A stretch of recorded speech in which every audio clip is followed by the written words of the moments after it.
Illustrator, urban sketcher, educator, what else do you throw in there? I mean, that encapsulates pretty much what I do. So what I tell people, you got my spiel really. It's illustrator, well, it's commercial illustrator, art educator, community artist, urban sketcher. It's so hard to describe what I do. My niche is I don't have one. So yeah, I'm kind of a jack of all trades in that way. And it took me a while to embrace that for sure. When I was preparing to talk with you today, I kept thinking about the fact that when we're kids, one of the first things we learn to do is draw, right? Yeah. It's just kind of ingrained in childhood. Totally. But something magical has to happen along the way for you to hold on to that and take that, what starts as an early passion for every kid, I think. Yeah. Turn that into a profession, and then with you, you've also found a purpose to it too. So can you just talk about how that happened for you, how you could go from the kid who liked to draw to the adult who gets to do it as a profession? Like any other kid, like you said, I just drew a lot every day. If I had nothing to do, I would just draw. And this little film called Beauty and the Beast, back in 1993, I was about 8 years old. I saw it in the movie theater with my mom, and it completely changed my life. At that point, I wanted to be an astronaut, but then I saw this movie, and I remember thinking, wow, people made this movie happen. And I remember the credits rolling, and I just thought to myself, this is what I want to do. I want to be an artist. I don't know if I want to be an animator, but I want to be an artist. But on top of that, and more importantly, it was the people that helped me along the way, mostly my family and my parents. They were super supportive right from the beginning. They saw what I could do. They saw where my interest was, which is in the arts, and they totally encouraged me and supported me along the way. Like, they sent me to art school, and yeah, didn't stop me from doing what I love to do. What's your process look like? I mean, I was scrolling through Instagram, right, and you've got so much versatility. You do so many different styles. Yeah. What's kind of just a regular day of flexing your creativity? Regular day. I mean, every day is different. But say if I wanted to draw a random street corner here in Indy, I would just set up shop right there, and I will like cruise around Indy, and if I find something that interests me, and if I have the time, I will just stop right there. I'd park my car, and I would just start drawing. It's one of those things when creativity and inspiration finds you, you can't let it go. You just have to like attack it and hold on to it. So I think that's pretty much an essential part of my process. Is when it comes, I have to really hold on to it. I caught a YouTube video of you actually sketching from life. Oh, yeah. Right? And I see that phrase a couple times when I was reading through some of your stuff. Yeah. Obviously, life over the last year has been, year and change now, has been very, very different. It's not as easy to go into a coffee shop and find inspiration. No. So how has this pandemic affected your ability to sketch from life? It was rough. Yeah, it was definitely very, very difficult because, you know, we were pretty much at home for a while there, so I couldn't go out, didn't really know where to go, didn't know if it was right to go anywhere else. So I just started drawing everything in my pantry, really, and just to get some creative juices flowing because I just felt stuck. And the only way to get out of that spot is to just decide to get out of it and do something about it. And that's what I did. I just drew what was around me, what was within my reach. And I slowly discovered beauty is just within my reach, really. No matter where I go, even if it's just within the confines of my studio or my home, I can find it right there. It's not ideal, it's not what I really want to draw, but at the moment, that's what I needed to do to get out of that rut. As I was looking through some of the kind of portraiture work and the people that you'd grab from different settings, and I think even in that video I saw you picked a young woman that was in the coffee shop. Yeah. One of the things that stands out to me is just how alive everyone looks in your work. And so, thanks. I mean, do you narrow in on a certain characteristic or what kind of helps you bring a person to life? Because I feel like, even when I was a kid drawing, right? Like I feel like I was decent at drawing inanimate things, right? Like, you know, I could draw a tree. I could do a pretty good tree. But drawing a person, there's something spectacularly unique about that. So how do you focus on that? I don't know. Whenever I try to draw people, I just try to capture what makes them unique. Say, the clothes that they're wearing today, or how they have their hair that day. And I just try to zone in on that one thing that makes them them. So like in art school, whenever I teach, I tell my students, don't go for likeness, go for the essence. There's a difference between the two. So, and I want to hold on to that more than anything, is get the essence of the person more than anything. How'd you land in Indy?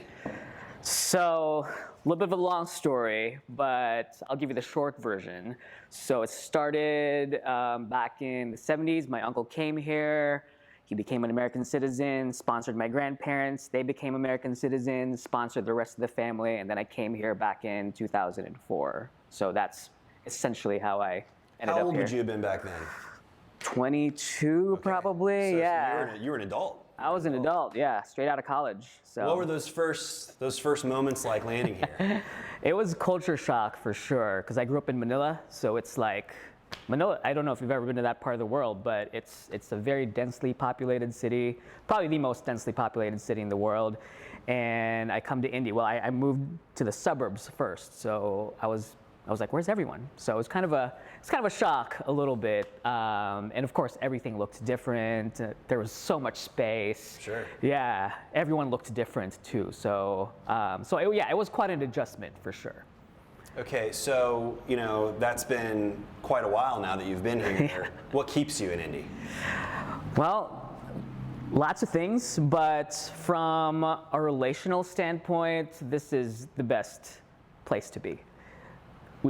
Indy Hub says it best. People make the city, and Indy is the prime example for that. We have the best people in the world, pretty much, and you're one person away from someone, and if you make that effort, you can totally get connected with anyone in the city. It's fascinating because we always talk about 2 degrees of separation, 1 degree of separation in the city, and even though we kind of use it, it's become almost cliche for us, we say it all the time, but it's true. It's totally true. You literally live in a world here where if you're just slightly engaged, you can be connected to anyone you need to. For sure, and I've seen it happen. It's happened to me. I've seen it to tons of people here in Indy. I think it's always interesting when you talk to folks who get to work in a creative space, that same thing along that line of your life. It's very easy, I'm sure, to see a roadblock and say, I'm not gonna be able to do this for a job, right? Yeah. Did you run into those roadblocks along the way, or has it kind of worked out that you've been able to have this passion as your profession for the whole stretch? There's always been a roadblock. Yeah. I haven't always been a professional artist. I've worked dead-end jobs here and there. In fact, probably half of my stay here in Indy, I was working jobs that, didn't really fit my interests. So I just happened to be at the right place at the right time to be able to get a job in the arts, and then had to outgrow some of it to be able to go to the next level.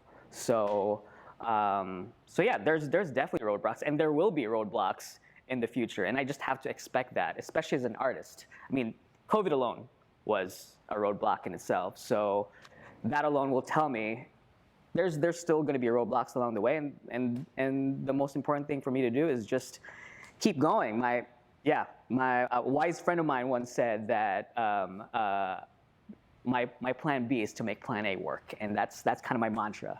That's awesome. Yeah. That's awesome. Okay, so let's talk about this book that's coming out. Yeah. ABC's in Indianapolis. Mm-hmm. What inspired this idea for you? Well, this wasn't my idea. I'm not going to take all the credit for it. This was the idea of this gentleman named Marty Brown. He's the author of the book. He lives here in Indianapolis. And the story behind it is that he was looking for something, I think for a book that would enable him to teach his kids about Indy, about this place where they're growing up, and also share his love for the city with his 2 girls. But unfortunately, he couldn't find anything in the market, so he decided to just write his own, and he found me, and the rest was history. It's just been a really, really great way for me to express my love for this city in a way. It's me and Marty talk about it, and I describe it as a love letter to Indianapolis, because I get to do what I love to do, and I get to experience it by by depicting this city that we both love. So I had a chance to kind of look through. The book comes out maybe Yeah. later this summer. Yeah. But I had a chance to flip through some of the illustrations. Do you have a favorite? I think my favorite would be the Y and Z spread, because that was the first one that I made. It's the one with Long's Donuts and Eagle Creek, both places I truly, truly love. And I love that spread because it set the standard for the entire book. When I finished it, I was like, wow, okay, this is going to be the look of this book, and this is what's going to set the standard for the entire thing. One of the ones that stood out to me in terms of the spread, because I experienced it that way too. I mean, looking at the full two Yeah. pages, was Kurt Vonnegut next to the Kennedy King. Oh yeah. And I mean, it just blows me away to see. First of all, you're seeing something you already love, right? Something that makes indie and very unique spaces. But I felt like I was seeing it through the eyes of a kid, which was the coolest piece about it. So, I mean, were you thinking about, obviously you're thinking about your audience was going to be young people. So again, what did you focus in on as you're making those illustrations? I think it was just trying to capture those places through my own eyes. How did I experience it myself when I saw it there? I've been to most of those places, if not all. And speaking of children, as an artist, that's how I want to be as an artist. Is I want to act like a child when I'm doing my thing, because there's no inhibitions there. You just create. So that was part of my process too, to make it more enjoyable and to make it more freeing in a lot of ways. I saw the Monster Project.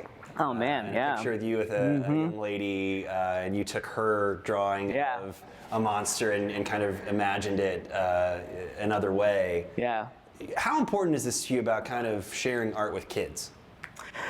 I think sharing what we know and what we love is so important, because, especially for young people, because they're in their formative years. Those are the years where they're trying to develop their ways of thinking, the way they see the world, and the way they view themselves.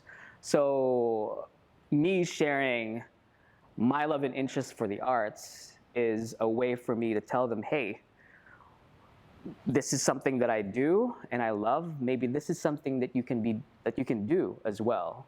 And I'm not there to change people's lives. That's such a tall order. It's more so sharing it. And yeah, I tell my students too, that's like the final step in making art, is sharing it. You don't keep it to yourself. You share it with the world, because you owe it to the world to be able to share that gift. You talk about the book as a love letter to Indianapolis, but as I'm scrolling through your Instagram, the whole thing feels like a love letter to Indianapolis. So what does the city mean to you? As far as the city goes, this is the best city in the world. And I'm not just saying that because I'm talking to you right now. I'm saying that because I truly believe it. This place is the best city in the world because it has the best people in the world. And I call it a world-class city, actually, because we have world-class people. Like, I grew up on the other side of the globe, came here, and I just felt like Hoosiers embraced me and welcomed me here. And I have nothing but gratitude for that. So when I think of Indy, I think of its people and how they have welcomed me with open arms.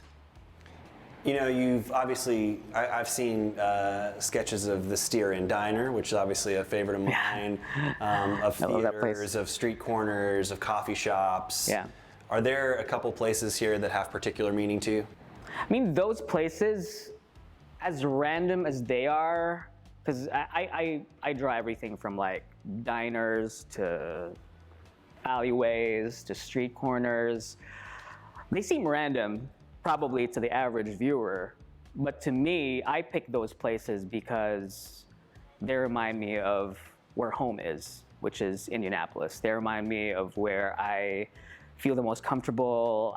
It reminds me of a place where I have this sense of belonging. So as far as like favorites go, I know this is kind of a cop-out answer, but probably all of them, really, because I picked them so I can immortalize them in a way that I can.